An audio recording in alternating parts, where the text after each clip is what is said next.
Welcome back for the second part of reasons why California sucks. Now, we touched on 10 good ones in my last list, but the California suckage party is so much bigger than 10 reasons. In case you don't know, California was a great state for many years, decades even, but they are in the midst of a downward spiral that shows no signs of stopping anytime soon. Like I said in the last video, California does have some good things, like beaches, entertainment, and a very big economy. Those are all great, but...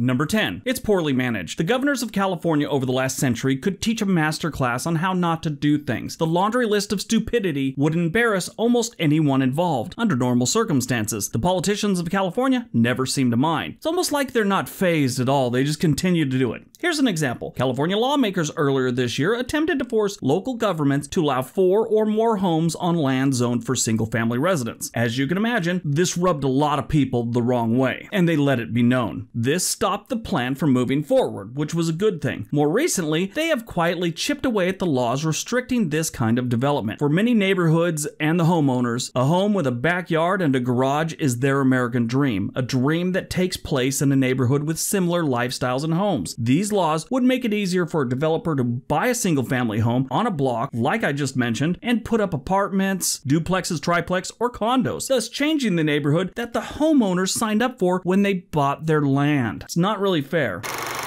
Number 9. The highest gas tax. In California, they have a pretty steep gas tax. It was 47.7 cents per gallon prior to July of this year, 2019. The geniuses in Sacramento decided that the gasoline tax should be bumped up by 5.6 cents per gallon. Now, this is a great plan if you're a state official that doesn't know how money works. Most of the residents are suffering because so many other things cost too much in this state. Maybe they just thought they'll never notice because they're paying so much for other things. What's a few more cents per mile, basically? It's crazy. The increase approved by the state leaders 2 years ago were put into place to raise billions of dollars for road and bridge repairs and some mass transit projects. The increase means the total state taxes and fees on gasoline, like I said, will be 57.8 cents per gallon based on the current average price of gas across California. That will just edge out the 57.6 cents per gallon charged in Pennsylvania. Officials say the state is still billions of dollars short for what they need to properly fix the roads and are considering additional charges. Like I said on the other one, it doesn't faze them that they're idiots.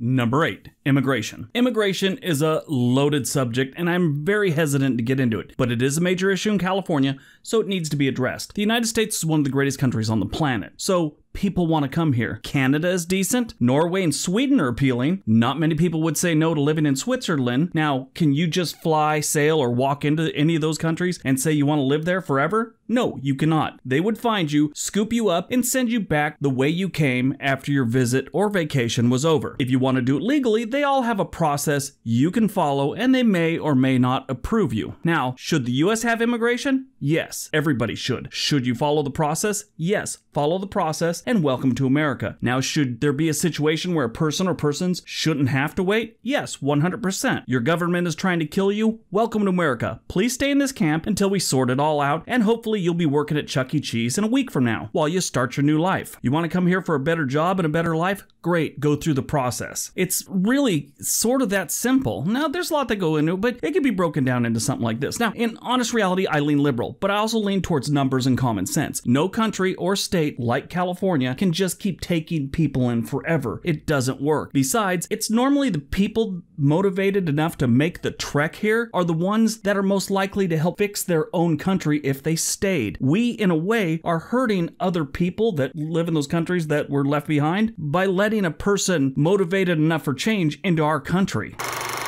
Number 7. Los Angeles. Yes, Los Angeles is part of the reason California sucks. It's overcrowded, horrible air quality, the entertainment industry isn't really there anymore, mind-boggling traffic and crime. They have Skid Row, which is an actual neighborhood of homeless that makes the slums in Brazil and India look sort of inviting, I gotta admit. They got nice beaches and good weather. That's it. Los Angeles makes California a worse place. Number 6. The homeless. Yes, I'm stating the obvious, but homelessness is a problem in California. There are many reasons why people end up homeless. 2 of the main reasons are mental issues and drug issues. They do a lot to help those individuals with various programs, shelters, and whatnot. They could always do more, don't get me wrong, but they're always being dealt with in a way. So let's just assume those are being handled for this video and leave them out of this one. There's plenty of other videos that focus on just those two things. Go enjoy them. We're going to talk about the ones that have a better potential to be fixed. California is hands down the winner in the most homeless and the most homeless per capita. They beat everyone by a long shot. So why does California have so many? Well, it's weather is the first one, less aggressive enforcement, cost of living, unemployment, and low wages. Weather, you can't do anything about that. People are always going to migrate to good weather because a homeless winter is a bad winter and a potentially deadly winter. Law enforcement, sure, you could make tweaks here or there, but study after study has found hassling the homeless on a daily basis creates more problems than it fixes. So you have the cost of living. Simple math. If the cost of living is lower, some people can afford to get off the streets. It's very simple. Unemployment gets lower, more people can get off the street because now they have jobs. Again, it's just math. Better wages puts money in people's pockets and they can afford to put a roof over their heads. Again, math. It's not that hard. You focus on those three things and people get off the street. They quit sleeping in your parks and they quit sleeping in their cars. They can't afford to have an apartment, food, and pay student loans. You know, it just doesn't work for a lot of people. You will always have homeless, and that's just a fact. So trying to eliminate it completely is a foolish endeavor. It would be nice. That'd be great. If we can get everyone off the street, great. But it's a fantasy to think that you can get every single person off the streets. Number 5, taxes. In this list, we talked about the gas tax already and how it's an extremely high tax on something people use a lot of every single day. But that isn't where the ripoff ends. California has the highest state income tax rate in the nation. While most of the states see this as something they might want to lower, California doesn't feel it's a bad thing to have about 3 days of your income every month going to a place that won't use that money in a responsible manner. Giving California your money is really similar to giving someone on a Coke binge $200 in cash. They work the state income tax like this. They get you for 1% on the first $8,544 of taxable income, 2% on the taxable income between that $8,545 and $20,000. It has a couple more levels in between that, but it ends at 12.3% on taxable income above $572,000. You know, so anything above that, you got to give them 12%. Now, anyway, obviously, there's not many people above the $572,000, but still, that's kind of high. When I say kind of, I mean it's the highest in the country. I explain it like that because a lot of people hear that 12% and they think that's just what they pay on no matter what. You made $10,000 this year, give us 12% of it. It's not like that. It's a scale, but it's still harsh. But the fun is just beginning. California has the highest sales tax in the country, which is always a good thing. And last but not least, they have the highest corporate tax in the nation, and they can't figure out why so many companies are flooding out of the state. You know it's bad when people are moving their business to Billings, Montana. A lot of them are. We sort of touched on it in the last video, but California is the worst state to start a business or to have a business, and the tax rate has a lot to do with that.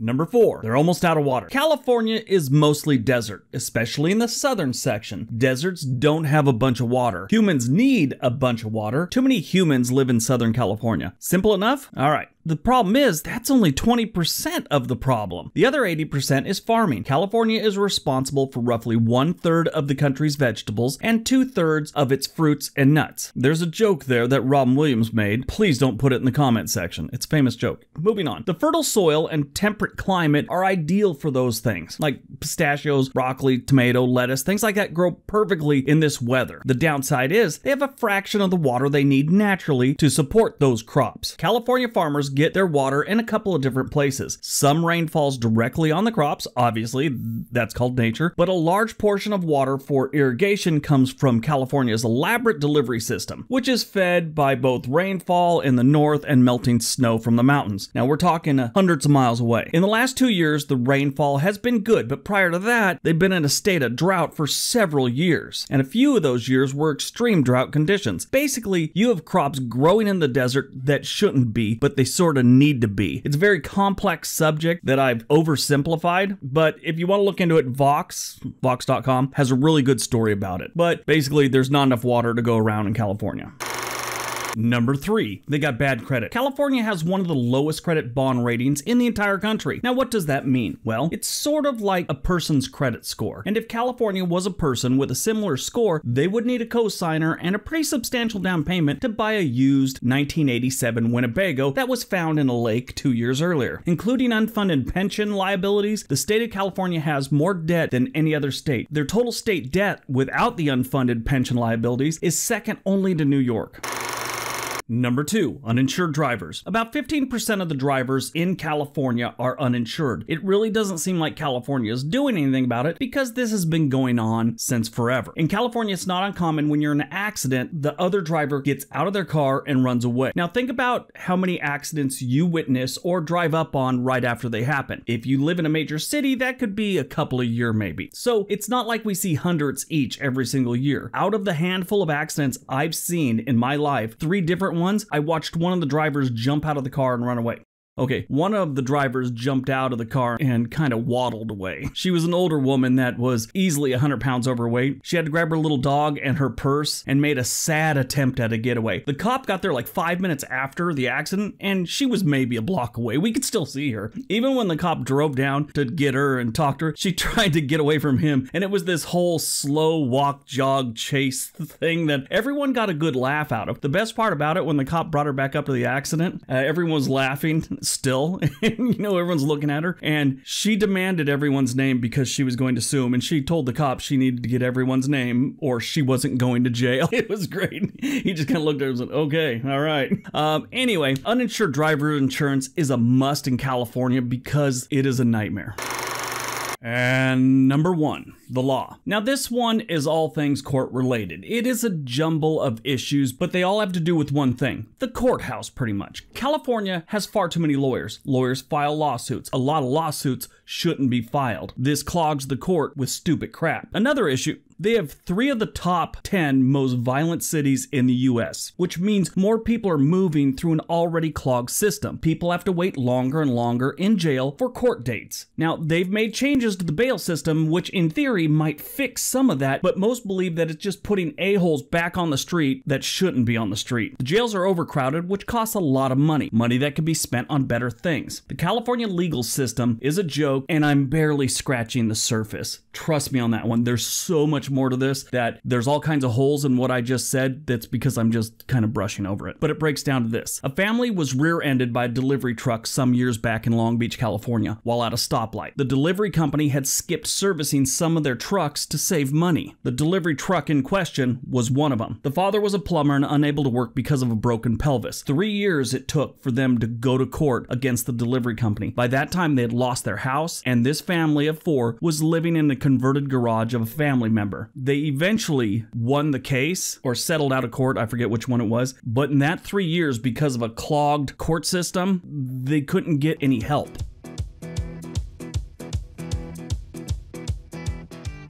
All right, so that's 10 more reasons California sucks. Hope you guys got some information out of it. Like I said, all of these, I barely touched the surface. You could go back and research all of them. It's a really interesting situation California's in. It's a really interesting bad situation they're in. I might even do a 3rd video like this. I don't know. Leave it in the comment below if you think this is helpful, if you enjoy these, and maybe I will make a 3rd. Anyway, don't forget all the links below. Buy a t-shirt. Don't forget to subscribe and hit that bell notification so you're notified whenever I upload a video. Everybody have a great day. Be nice to each other.